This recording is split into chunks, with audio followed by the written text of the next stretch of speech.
Saímos do Rio de Janeiro, da Unirio, para conhecer a região Centro-Sul Fluminense por meio de alguns de seus museus. Essa região aqui foi uma das regiões mais ricas do país no século XIX. Dentre várias alternativas, definimos nosso itinerário.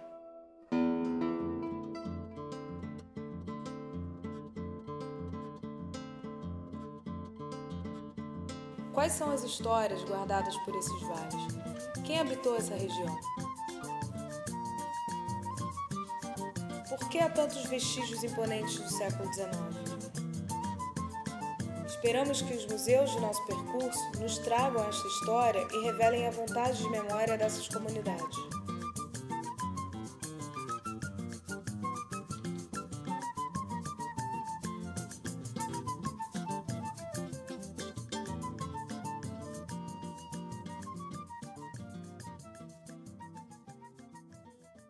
Esta região era habitada originalmente pelos índios puris.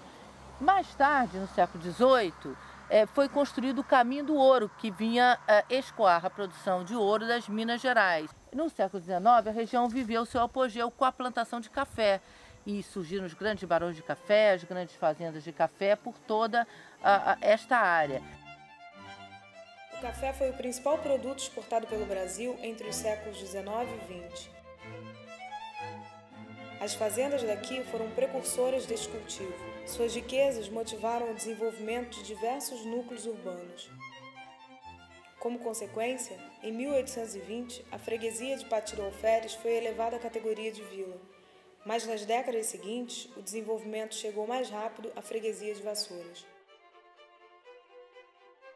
Os grandes fazendeiros que começaram a vir, especialmente de São João del Rei, de Mariana, então vieram os Correia e Castro, vieram os Teixeira Leite, né? E começaram a comprar fazendas na região e essas fazendas começaram a engrandecer todo o território. Quando fala de Vassouras, a gente não pode esquecer que a gente está no vale, né?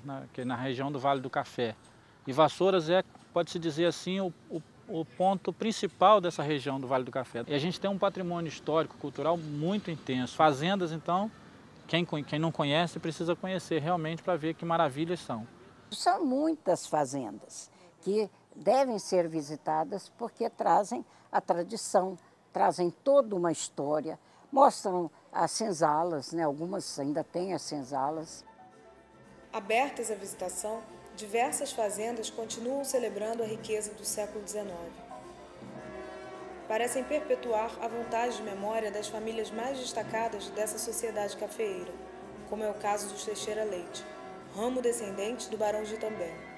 Seu filho, Joaquim Teixeira Leite, deixou expressa a vontade de ver a sua propriedade preservada.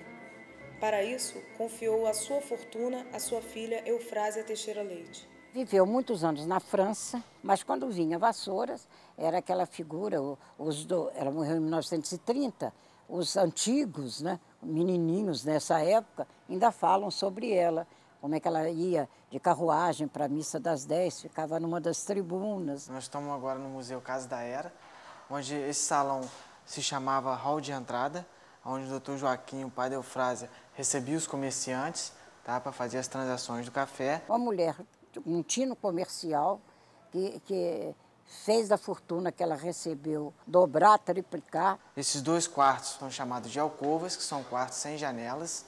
Hoje a gente usa para fazer o pagamento do ingresso e ali para guardar os volumes.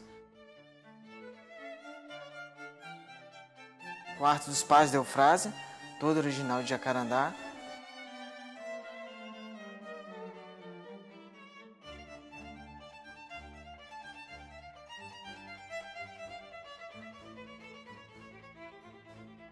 Ela havia se indisposto com a família. Quando ela morreu, não tinha herdeiro. Tanto que ela deixou a herança, mas assim, para instituições, deixou benefícios para a mucama dela.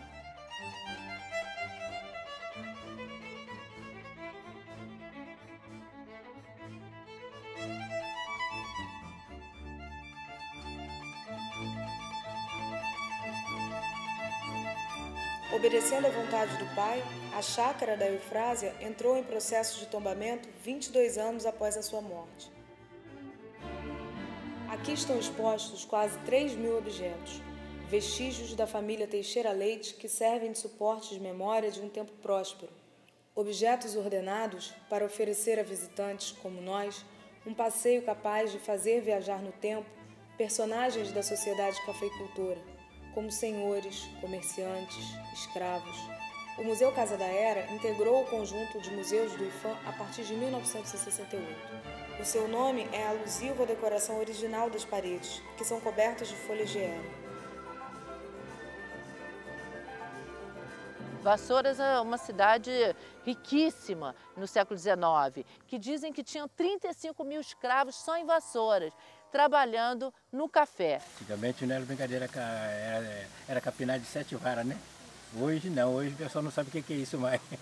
O que é capinar de 7 varas? 7 varas, media, pegava um bambu de 7 metros e media, vai dar 7 varas de quadro de capina. Cada pessoa tinha que fazer 7 varas? Tinha que fazer aquela capina de 7 varas. Aquele que não tirasse não era bom de serviço.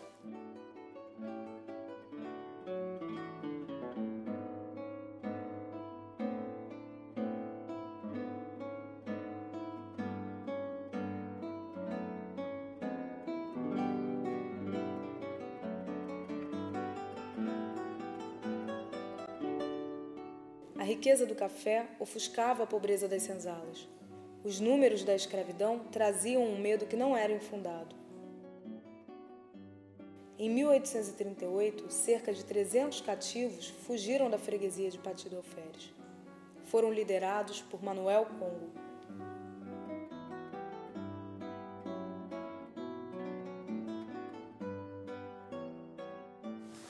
Bom, aqui foi a forca do Manuel Congo, né? Ah, é? Aqui que ele foi enforcado, né? Que ele veio fugido de Pati, que ele chefiava de Pati de Alferes a Volta Redonda. Ele era o do mais forte que tinha, né?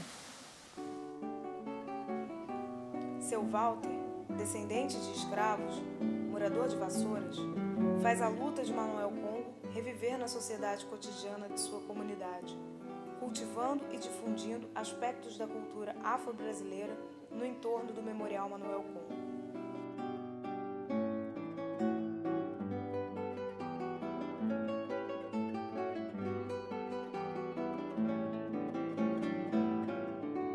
A resistência também é celebrada em Pati do Alferes. Na antiga fazenda freguesia, de onde Manuel Congo fugiu, existe hoje uma capela dedicada ao seu grupo, integrando o Centro Cultural Arcozeiro.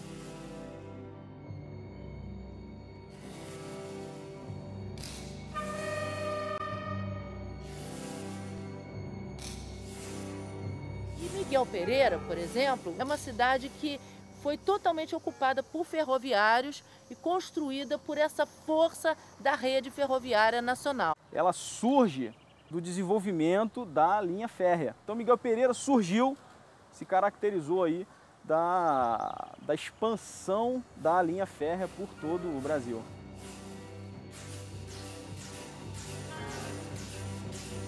Nós temos monumentos importantíssimos aqui, como o viaduto Paulo de Fronten. O engenheiro Paulo de Fronten, que dá nome a uma das cidades aqui da região centro-sul fluminense, foi um dos principais engenheiros construtores das estradas de ferro no Brasil. Todo esse contexto começa a se desenvolver em Governador Portela, que é o segundo distrito de Miguel Pereira, onde hoje nós temos o Museu Ferroviário. Aquelas casas ali eram onde moravam os funcionários da rede, que ficaram responsáveis pela construção da ferrovia. E aqui a estação, que foi transformada depois no Museu Ferroviário.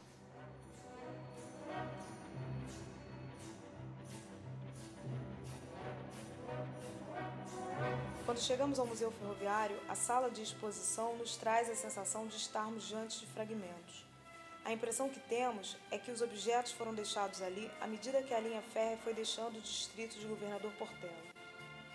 Você vê que são peças muito importantes, né? Isso aqui, por exemplo, era o sino que tocava dentro da estação. Da estação.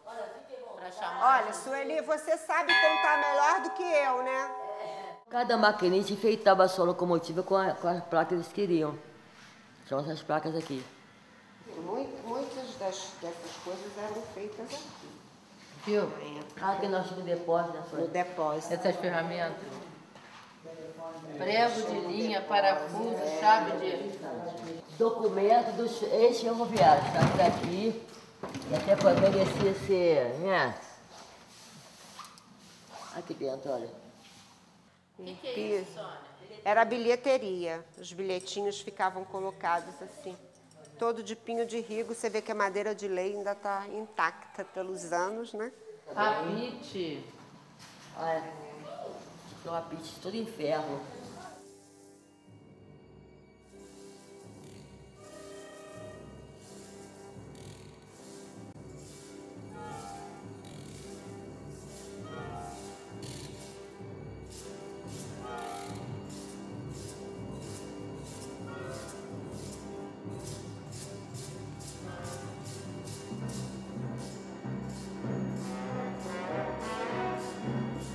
Com a desativação da linha férrea na década de 1970, o distrito sofreu grande abalo econômico.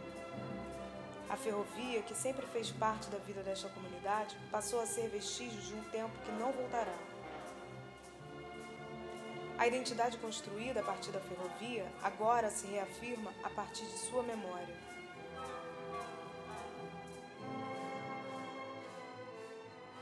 O povoado, que ainda pertencia à cidade de Vassouras, recebeu em 1915 o médico e professor Miguel Pereira, responsável por propagar notícias de que o clima daqui trazia benefícios à saúde.